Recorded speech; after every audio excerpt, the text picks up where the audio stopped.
Bonjour, vous voulez des prunes? Belle prune sauvage.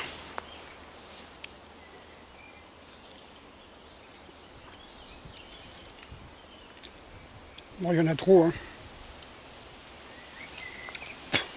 Il n'y a rien de plus intéressant de manger un fruit qui vient directement de l'arbre. Vous prenez directement l'énergie.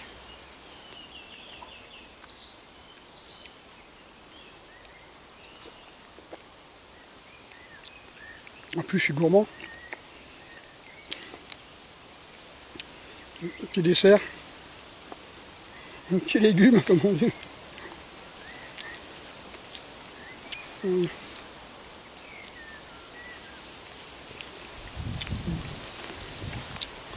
Voilà, bonjour à toutes, bonjour à tous, hein, bien sûr.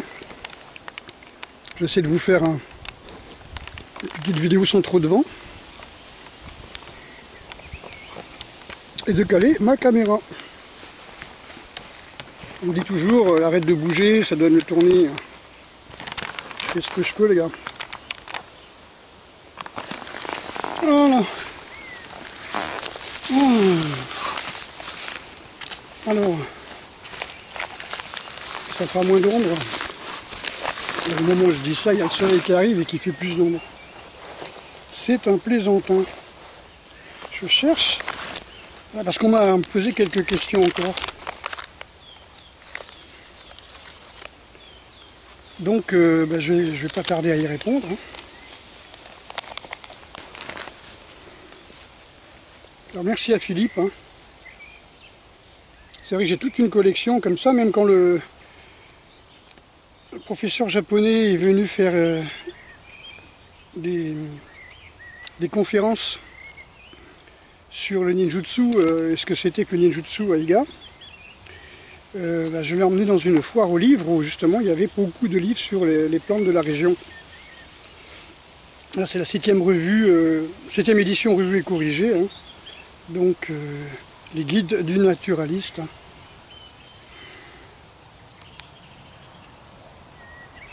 Donc il y a un peu de tout. Vous la connaissez celle-là, vous la voyez partout. Voilà, donc des fois que, vous vous souvenez, on se demande ce que c'est que ces plantes, hein, les orchidées sauvages. Donc merci Philippe, hein, ça fera partie de ma collection, mais je vais le garder tout le temps sur moi, parce que ça m'évitera de me demander ce que c'est que cette plante, alors que j'en ai même devant l'HLM, devant le bâtiment. Et je les ai déterrés et protégés près des composteurs il n'y a pas si longtemps. Voilà, donc le président du syndicat national des biologistes, le syndicat national des biologistes a dit qu'il n'y avait plus de virus, hein, le virus ne circule plus. C'est là où on vous demande d'avoir un maximum de masques, un maximum de précautions, alors que les professionnels vous disent qu'il n'y a plus de virus, voilà, qu'il n'y aura pas de deuxième vague. S'il y a une deuxième vague, ce sera juste politique. Mais bon, depuis quand en France on écoute les vrais spécialistes, on écoute surtout les gens des comités scientifiques qui reçoivent des millions des labos pharmaceutiques. Enfin. Donc on m'a demandé de parler de George Floyd. Alors moi je ne connais pas, hein, comme vous, je fais des recherches.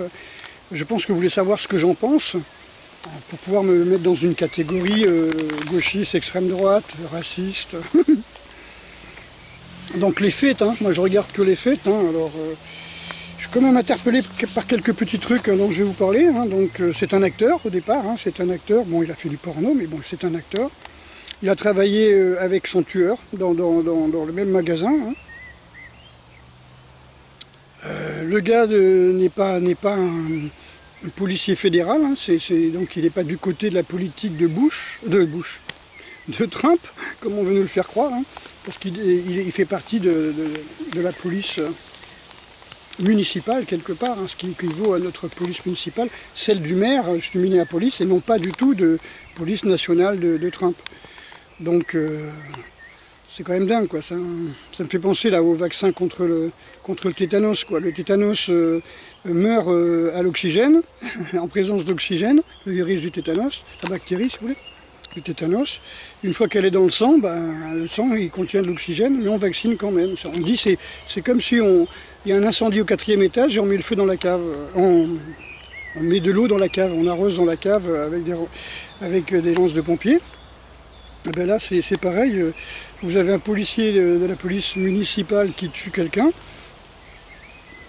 s'il est mort, qui tue quelqu'un, et puis on attaque, ouais, c'est comme si un policier municipal tuait quelqu'un et on attaquerait la police nationale. Je trouve ça un peu bizarre. Ce que je trouve bizarre, c'est qu'il a un frère jumeau, hein, ça me rappelle un petit peu Charlie, hein. Le frère jumeau, en tout cas le frère de celui qui a été tué. Le policier qui a été tué a reçu la Légion d'honneur.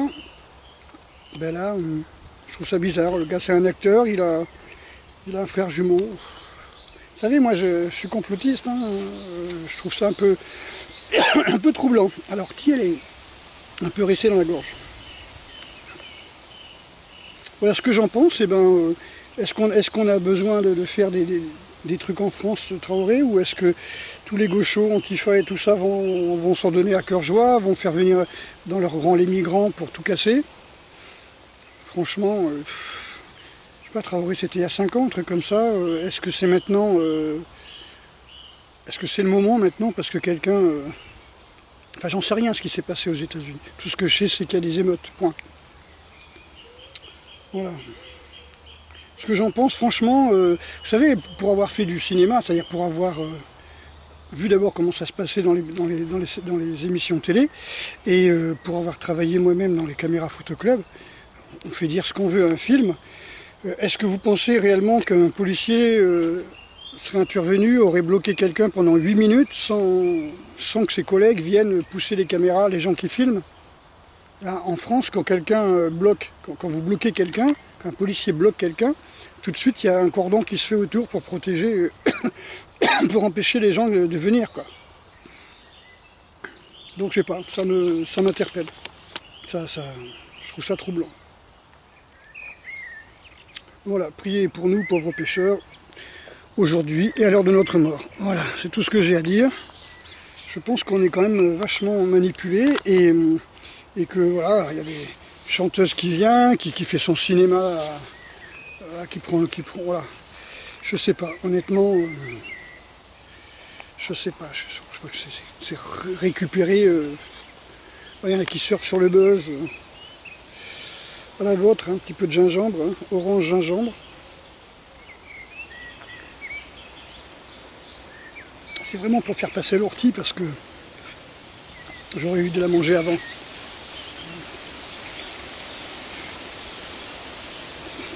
Voilà, donc ce que je sais, c'est qu'il a travaillé avec son tueur, hein, d'après les sources, l'année dernière, dans le même magasin, qui se connaissait depuis longtemps.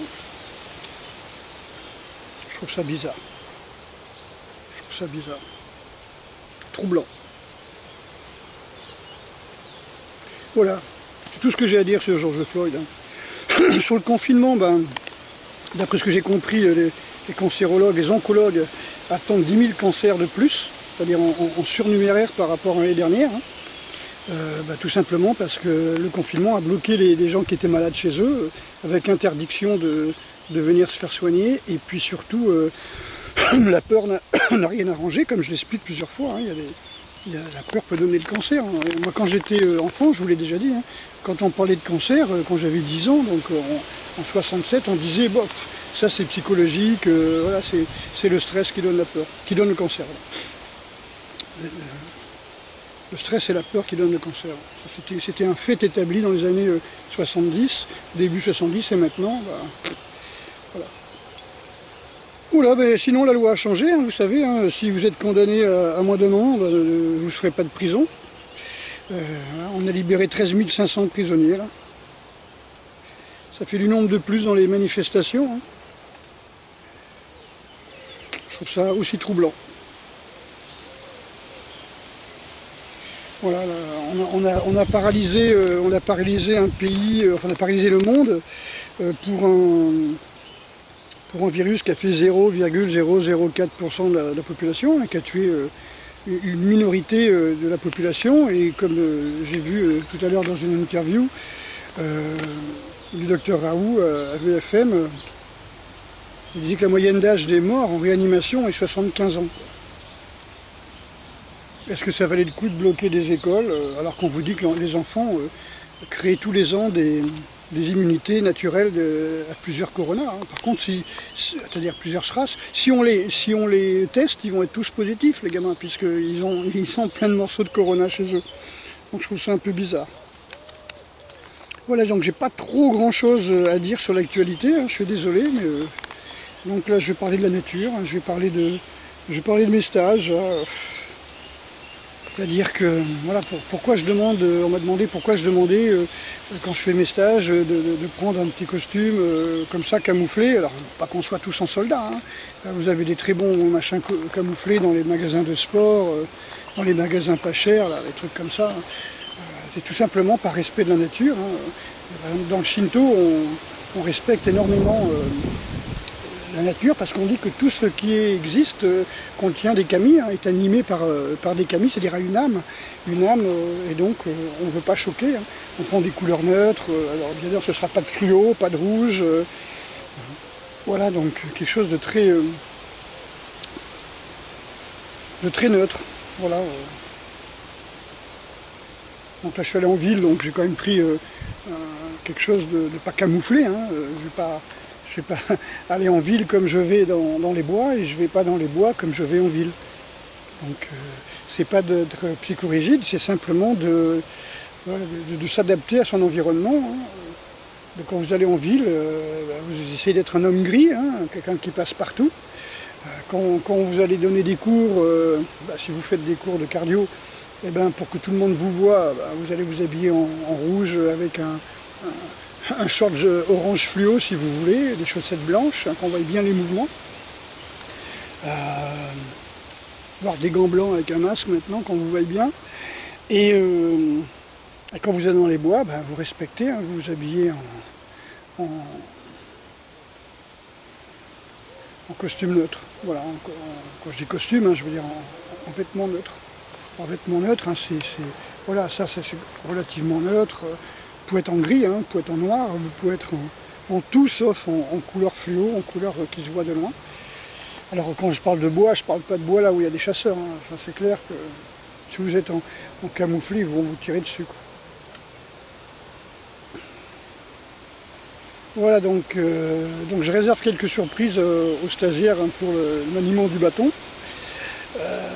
En plus des stages, des bâtons que je faisais dans les stages, je vais rajouter deux, trois techniques que je n'avais pas encore travaillées, et qui se rapprochent plus de ce que j'appelle le bâton libre, hein. Le bâton libre, c'est un petit peu comme la lutte libre ou la boxe libre, hein.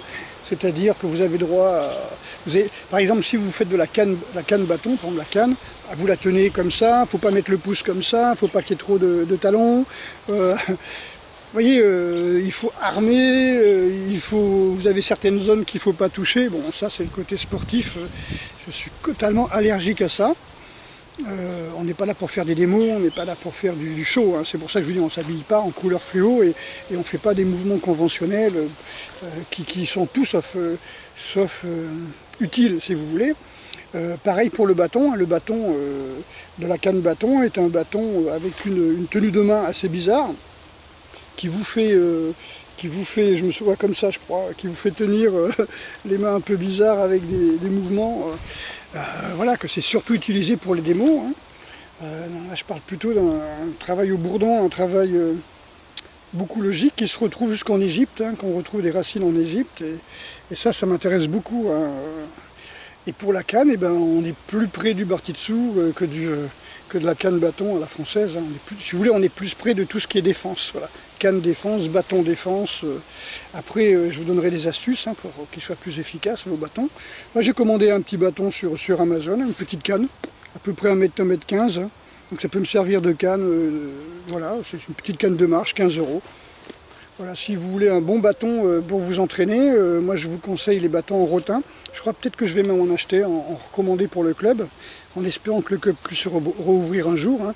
C'est des bâtons que l'on trouve, c'est du gros rotin, Moi je l'avais trouvé à Fuji, Toulouse à l'époque, hein. Fuji Sport, hein. Je ne sais pas si ça existe encore, hein. C'est les mêmes bâtons qu'on a pour faire les lances chinoises, sauf qu'ils sont un petit peu moins souples, hein. Donc c'est pas des hampes de lances chinoises, c'est des bâtons en gros rotin, quoi. Je trouve ça sympa. Et puis voilà, si déjà vous avez un bâton d'un mètre 82 mètres et une canne, ça suffit. On verra tout à partir de ça, puisqu'on nous oblige maintenant à exiger des personnes qu'elles emmènent leur propre matériel. Voilà, donc on peut travailler ça, travailler les principes de base en théorie, en pratique. Pas besoin de se foutre des coups sur la tête pour savoir que c'est efficace. On verra bien sûr les points vitaux. Je vous expliquerai les points aussi bien de pression que de frappe, les endroits faibles à frapper en priorité. Et travail de gestion du stress, travail de la respiration bien sûr. Ça c'est énorme, hein. Je veux dire, si vous faites de la défense, c'est pas la peine de le faire avec de la haine, avec du genre faut devenir une bête sauvage, vous êtes attaqué par un chien, il faut devenir un loup, vous êtes attaqué par un loup, il faut devenir un lion. Et après vous faites quoi là? Vous rentrez chez vous, vous cognez vos gosses et votre femme, quoi, je veux dire. Voilà, c'est un moment ça va pas. Quand si vous restez dans le stress, hein, vos neurones elles en prennent un coup, hein, je vous ai expliqué. Hein. Sur le dernier Science et Vie, là, je crois, je sais pas s'il est paru dans les kiosques, vous verrez, il parle que en fin de compte, les neurones se mettent à tourner à l'envers. Elles changent leur sens de rotation. L'ADN des neurones change leur sens de rotation quand on est habitué à un stress, quand on subit un stress permanent. Mettons qu'on le subisse ou qu'on le déclenche, c'est pareil, hein, c'est comme le rire. Hein. Vous déclenchez un rire artificiellement, et ben ça vous donne des amphétamines. Vous déclenchez pendant un entraînement, vous voyez, comme ça, ça vous rend fou aussi, hein, que ça soit dans un jeu de bagarre. Voilà, vous êtes parano après, hein, j'y peux rien, je suis désolé. Je suis pas là pour me faire des amis, je veux dire, je suis là pour vous transmettre mon expérience. Attention, hein, j'aurai 25-30 ans, moi aussi j'irai faire ces conneries en pantalon de kimono noir, en t-shirt blanc. Moi aussi j'irai faire ces trucs-là. Parce que voilà, on est en plein d'hormones, on a envie de s'éclater, hein. Comme disait Musashi, hein, une bonne douche froide, ça suffit. Hein. Si vous avez des problèmes d'hormones, hein. Trouvez-vous une copine, ou bien prenez des douches froides, au lieu d'aller taper chez les gens et vous péter le cerveau. Hein. Voilà, donc j'aimerais donner des choses positives, j'aimerais vous aider à être beaucoup plus positif. Comme je dis dans ma dernière vidéo, ne vous donnez pas de limite à vos rêves. Hein. Vivez votre rêve au lieu de rêver votre vie. Sortez-vous les doigts du cul, ça c'est très important. Je sais que le confinement va énormément choquer des gens. Vous avez le syndrome de la cabane, vous avez des gens qui restent chez eux. C'est vrai que je suis sorti là, après le confinement tous les jours. Hein, et personne dans les parcs, personne dans les jardins, les gens sont encore bloqués chez eux. Hein. C'est énorme, quoi, c'est énorme. Je ne sais pas ce que c'était après la guerre. Hein. Je ne sais pas comment c'était après la guerre, quand les gens étaient réfugiés dans leur cave et tout. Tout ce que je sais, c'est que, on va dire, juste après la guerre des Balkans, les gens, ils avaient gardé les armes. Hein. En Croatie, ils avaient gardé les armes. La police avait attaqué les casernes avec le peuple. Hein, et ils avaient viré les Serbes. Et ils avaient gardé les armes. Le peuple, quand il a fallu remettre les armes, il a gardé plus de 80% des armes. Il ne voulait pas. Il dit, attends, si demain ça arrive... Moi, je me souviens, enfin voilà, quoi, je suis allé chez des gens, ils avaient une armoire qui était une vraie armoire, c'est-à-dire là où on met les armes. Hein. Vous savez, c'est les trucs de... Comment on appelle ça? C'était les armoires d'usine, vous savez, pour ceux qui ont déjà travaillé, les armoires où on met ses vêtements dans les armoires métalliques. Hein, qu'on trouvait à la SNCF, qu'on trouve dans les vestiaires d'usine, hein, et d'atelier, si vous voulez. Et dedans, il y avait Dragunov, Kalachnikov, AK-74. Hein, vous aviez quelques grenades, caisses de munitions. J'ai même vu des missiles Stinger, hein, carrément. Hein. Les mecs, ils étaient prêts à repartir avec le casque, avec les gants de combat, le treillis, quoi. Ils voulaient pas rendre le matériel. Donc, quand je suis allé là-bas, quoi. J'ai vu ça chez plusieurs personnes. Donc voilà, on garde un traumatisme, même si nous, dans notre tête, on a dit ouais, c'est pas grave, on était confinés, c'est pas grave. Oui, avec un président qui vous dise nous sommes en guerre, nous sommes en guerre, nous sommes en guerre, c'est plus que grave, vous voyez, c'est plus que grave. Un président qui n'a pas d'enfant, hein, un président qui, pour lui, l'avenir, c'est simplement faire du blé pour ses copains banquiers. Hein. Il ne sait pas ce que c'est qu'élever des gosses ou vouloir transmettre quelque chose. Hein. C'est comme ça. Hein. Donc, encore une fois, hein, ceux qui avaient leur parc, leur jardin, il y en a qui l'avouent. Hein. J'ai vu des comédiens, des artistes qui disaient ben, moi j'étais dans la maison, j'avais un parc et un jardin, voilà quoi. Donc ça, je me promenais dans le parc et le confinement, ils l'ont pas vu vraiment passer quoi. Hein. Mais ceux qui étaient en HLM, ceux qui sont en bâtiment, dans les bâtiments, je veux dire qu'on en a chié, hein, parce que je fais partie du lot. Hein. Ça a été relativement dur, même si j'étais tous les jours dehors, même si j'allais me promener comme il faut, en respectant les règles, parce que de toute façon c'est mon quartier, et puis voilà, je fais 2 minutes de vélo et je suis dans les bois, donc quelque part je me sens aussi privilégié, non pas parce que je suis blanc, d'accord, hein, mais je me sens privilégié parce que j'habite juste en bordure de ville. J'ai jamais habité vraiment en centre-ville, hein. J'ai toujours été dans ce qu'on appelle les cités qu'on mettait, vous savez, les bancs, on les mettait au banc, les banlieues, vous voyez, ce qu'on appelle les banlieues, on mettait les bannis, vous voyez. Voilà, donc c'est toujours en bordure de ville, c'est jamais centre-ville. Hein. Donc là, c'est bordure de ville, et ce qui fait que on est toujours à côté de la campagne. Tous ceux qui sont venus à Saintes, voilà, qui ont été reçus chez moi ou devant chez moi, savent tous voilà, où j'habite. Et comme c'est agréable de venir là, il y a des espaces verts, il y a des jardins. Vous promenez dans les maisons, enfin, dans les maisons, vous promenez dans les quartiers à côté, vous avez des bananiers, vous avez des citronniers, des orangers, beaucoup de plantes exotiques. Voilà. Et vous avez des prunes sauvages. Ok, donc n'hésitez pas à venir, de venir au stage, hein, j'en discutais tout à l'heure avec la coiffeuse. Ils ont vraiment peur d'être obligés d'avoir un autre confinement, même si c'est pour des raisons X ou Y. Donc juin, juillet, août, ça va être vraiment chaud. Hein. Si vous avez quelque chose à faire, faites-le. Alors, si vous voulez faire un voyage, hein, comme on sera peut-être bloqué en France, venez à mes stages. Voilà, vous serez dans la nature, vous serez à l'abri s'il pleut, et puis vous ferez des choses au grand air, sans forcément transpirer comme des malades. Hein. On travaillera beaucoup sur l'énergétique, beaucoup sur les points vitaux, beaucoup sur les techniques de combat, et surtout tout ce qui est utile. Voilà, point, je veux dire, j'en ai assez de voir des gens qui font des katas du 15e, 16e siècle, qui servent strictement à rien, et voire pire, des katas qui ont été inventés au 20e siècle, qui servent à rien, qui ont juste été inventés pour le show. Hein, je crois que c'est Henri Play qui disait que beaucoup de katas chinois comme ça avaient été inventés par des maîtres d'armes qui, depuis la venue de l'armée européenne, et américaine en Chine, bon, il y avait des canons, hein, il y avait des fusils, tout ça, donc les Chinois allaient s'engager là-bas dans ces armées-là, et où étaient recrutés, hein, et l'armée chinoise avait des armes et tout, donc tout ce qui était armes traditionnelles, à part pour le cirque ou les spectacles, donc personne ne les utilisait. Et donc voilà, on a vu ce que ça donnait à la révolte des boxeurs, hein, quand ils ont attaqué les endroits où il y avait les délégations, je ne sais pas comment on appelle ça, où il y avait voilà, ils ont été mitraillés, ils ont été canonnés, ils ont été fusillés, quoi. Donc on leur avait dit que le chi les empêcherait les balles de passer, alors qu'ils se mettaient des trucs, hop, ils mettaient là-dedans, puis ils faisaient des calligraphies. Ça ne les a pas empêchés de recevoir les balles, ils sont morts quand même. Donc voilà, donc à partir de là, je crois que les arts martiaux chinois, ils ont pris un sacré coup. Et il y avait des maîtres d'armes qui faisaient la manche comme ça dans les villages, en faisant des katas, en montrant leurs enfants faire des acrobaties, comme des artistes de cirque, des hableurs, on appelait ça. Hein, donc pourquoi pas, ça a toujours existé. Hein. Des jongleurs, voilà, dans les cirques. Moi, les premières fois que j'ai vu des mecs faire du kung-fu, c'était dans des cirques. Hein.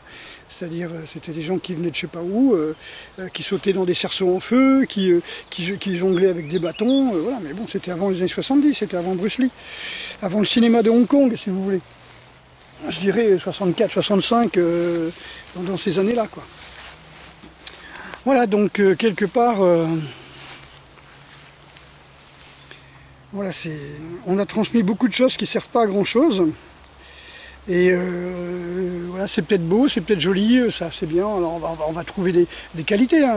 On va dire que c'est très bien pour faire du sport, mais voilà, c'est autant utile que la danse pour le combat, quoi. Je veux dire, je pense qu'on est tous d'accord. Si vous avez 3 bonhommes qui arrivent avec des machettes, il vaut mieux faire du 110 mètres haies, quoi, je veux dire, ou du parcours, hein. Donc, mais bon, voilà, vous avez des techniques de frappe, des techniques de combat. Alors, non seulement c'est pas ce que vous voyez au cinéma, mais c'est absolument le contraire, l'inverse. Alors j'espère que vous pourrez le voir et le transmettre, que beaucoup viendront et pourront le transmettre. En fin de compte, quand vous rentrez dans un dojo et que ça ressemble à ce que vous voyez dans les films, c'est forcément de la merde. Voilà, j'ai pas d'autre expression. Quand vous voyez des gens qui font exactement ce que vous voyez au cinéma, un coup de poing, un coup de coude, coup de poing, boum, le mec qui revient, il reprend 3 coups de coude dans la tête, bam, bam, bam. Je veux dire, vous savez, encore une fois, j'ai déjà expliqué que dans les années, je sais plus, 80, ouais, 90, vous voyez, vers là, il y avait des gars qui étaient embauchés pour faire la sécurité du trou des Halles, des choses comme ça, dans le quartier des Halles, et ils tapaient sur les clodos, quoi. C'est-à-dire ils testaient leur Gyakutsuki, leur MP Tsuki, leur Mawashi MP, tout ça, sur les clodos, quoi. Et on les retrouvait, les clodos, avec le poitrail traumatisé, parce que le mec il s'était pris un gyaku, un coup de pied dans les roubignoles, un shooto à la tête. Voilà, c'est-à-dire qu'ils embauchaient des mecs qui faisaient du karaté, et voilà, quoi, c'était... Parce que c'était peut-être des mecs du sac qui s'étaient reconvertis, mais enfin voilà, ils embauchaient des gars qui faisaient du karaté ou des trucs comme ça, et dans la sécurité, les mecs ils discutaient entre eux, ouais, moi mon Gyakutsuki est plus fort que le tien, ah ouais, fais voir. Alors, ils prenaient un clodo, et bam. Ouais, quoi, ça, je l'invente pas, hein. C'était sur un petit magazine qui s'appelait Le Petit Sport, hein, qui a été écrit par des karatékas, qui dénonçaient un petit peu toutes les exactions, comme ça, où les types ils étaient loin, très très loin de ce qu'on peut appeler la maîtrise, hein, ou la sagesse qui devrait être donnée par des arts martiaux, encore une fois, même si je ne considère pas ça comme un art martial. Pour moi, l'art martial, c'est vraiment ce qui s'est terminé en 1872 au Japon, c'est-à-dire le port du sabre. Le moment qu'il n'y a plus le port du sabre, il n'y a plus d'armure, il n'y a plus rien, terminé, il n'y a plus d'arts martiaux traditionnels au Japon. L'art martial fait comme partout dans le monde, avec à l'époque... une casquette française, un pantalon rouge, une veste bleue et un fusil mosquito ou un fusil, comme ils avaient ça,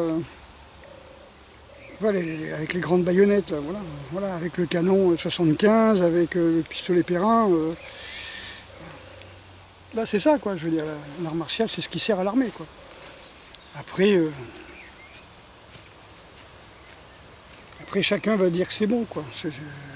Tout le monde va trouver une excuse, une justification, pour pas dire que je me suis fait mystifier, j'ai trompé sans le savoir mes élèves pendant 30 ans. On va toujours trouver des excuses, on va trouver des études, on va trouver même des intellectuels qui vont être payés pour faire des études pour vous prouver qu'en fin de compte, non, c'était bien de l'art martial. Ah, putain, c'est comme l'histoire de la chloroquine, hein. On trouve toujours quelqu'un qui est payé des millions pour vous dire que c'est pas bon, hein. Voilà, même si après on s'aperçoit qu'ils se sont fait avoir. Voilà, donc c'était un petit moment là que je voulais passer avec vous, là, parmi les orties en graines là, qui sont magnifiques. Regardez ça. Elles sont vraiment magnifiques. Et les feuilles sont plus petites que celles que j'ai vues dernièrement. Regardez toutes ces graines, vous voyez. Donc ça vaut le coup de les ramasser pour les mettre dans votre jardin, vous voyez. Elles sont vraiment, vraiment super. Ah, elles font la gueule, hop, vous voyez comme elles sont, elles savent qu'elles sont filmées, alors elles dansent. C'est comme les petites filles, hein. Vous prenez une caméra et vous dites allez, regarde, je te filme, hein. Puis hop, elle va danser. Et les orties, voilà, touche pas mes graines. Elles sont magnifiques. Voilà, elles font leur intéressante, là, il faut qu'elles bougent. Ok. Voilà, donc je vous fais gros bisous à toutes et à tous. Si vous avez des questions, ben, n'hésitez pas, hein, ou vous m'envoyez ça par mail, ou vous m'envoyez ça sous la caméra, là, sous la vidéo. Moi je suis tout à fait open. Hein, voilà, après, j'ai pas tous les domaines de compétences, ça c'est clair. Hein. Moi, mon truc, c'est la mystification. Vous voyez, je sais pas, je dois être né avec un gène du mec qui se méfie, qui voit les entourloupes là où elles sont, quoi.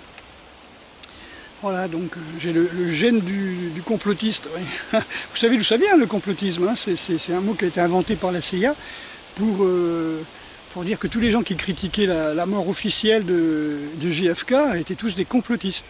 Ceci dit, que tous les témoins soient morts dans l'année suivante, tous ceux qui avaient fait des rapports, qui avaient témoigné et ont eu des accidents de voiture ou des choses comme ça, c'est juste un hasard. Hein.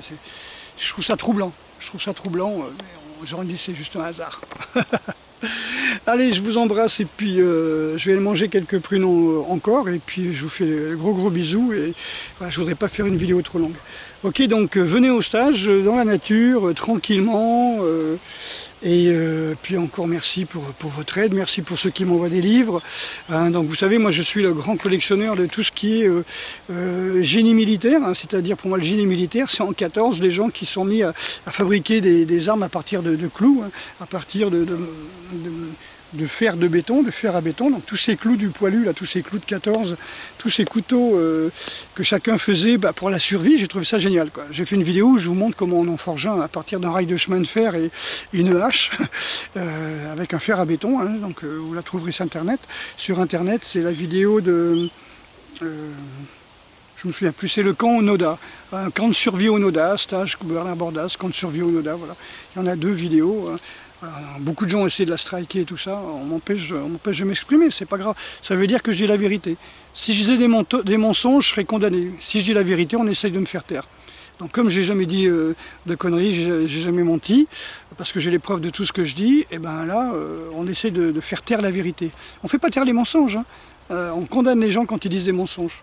Et ils sont condamnés. Là, quand les gens disent la vérité, on essaie de leur faire sauter les vidéos. J'espère que vous avez compris ça au moins.